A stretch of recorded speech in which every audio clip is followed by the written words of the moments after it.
Welcome back to Metals, Money, and Markets, week ending June 30th, 2017. For Mining Clips, I'm Rob Goodman, and with me, as always, is Mickey Fulp, the Mercenary Geologist. Well, Mickey, as we spin into July here, probably the biggest story I saw was healthcare. I don't know how impacting that is in the markets. Quite a yo-yo, may or may not get done. Seems like the talk, but let's get right into it here. Kind of a rough week for the metals. Well, Rob, I'm not sure how much healthcare's got to do with anything.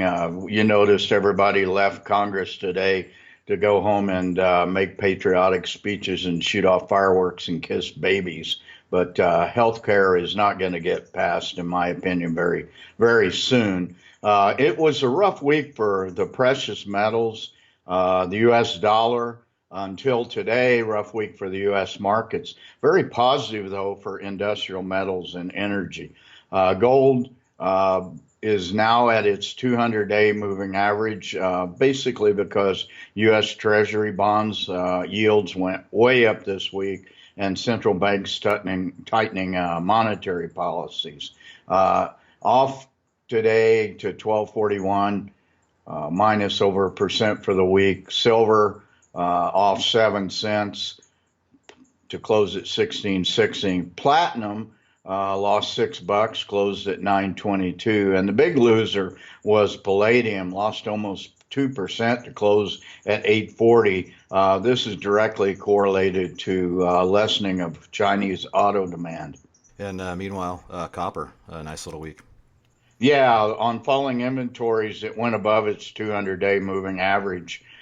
Closed at 268 for a 2.5-month high, although the forward curve flattened significantly on this rise this week. And the energy markets here, been a while since I've been able to mention oil having a good week, but quite a week indeed. Yeah, oil's been up 7 days in a row. This surge is record speculative shorts were all closed out this week. Closed at 46.23, up over 7% for the week. I mean, this really, Rob, is a story of the cure for low prices, is low prices. Meanwhile, uranium was basically flat in that $20 range. Yeah, heading over to currencies, pressure on the dollar this week, and of course the euro and loonie rallied up against it. Yeah, U.S. dollar is broken down. The catalyst this week was Treasury yields surged to 2.8% on the 10-year bond. Meanwhile, that took the dollar down to 95.67 for a 1.5% loss.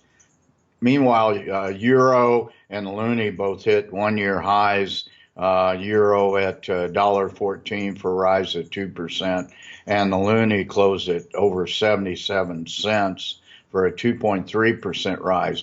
It's curious with the U.S. dollar going down that gold has also gone down. That's an inverse correlation or a positive correlation in which we normally don't see. And that does not look positive for gold as we come into the summer doldrums. Finishing up with the markets right across the board. Yeah, down all week. A bit of a rally today, but all the markets were down a tad. Dow closed at 21,350, down 0.2%. S&P 500 24.23, off 0.6%. Big loser this week once again was the tech stocks, Nasdaq. After it got really overheated, I think this is a little bit of a good pullback here. Closed at 61.40 for a 2% loss. Last but not least, the venture, another rough one. Yeah, it has. I should mention before we go, the U.S. markets had their strongest first half since 2013. Meanwhile, Toronto Venture Exchange, it had the lowest weekly volumes since the bottom in commodities happened in late January and early February of 2016. Closed down to 767, down 1.5%. And here come the summer doldrums on the back of this. Well, we'll catch back up with you next week, but enjoy the 4th of July holiday, and I'll look forward to that baby kiss and see all the optics that are spun out of these politicians going home. That's going to be fun, no doubt. Talk to you next week, Rob.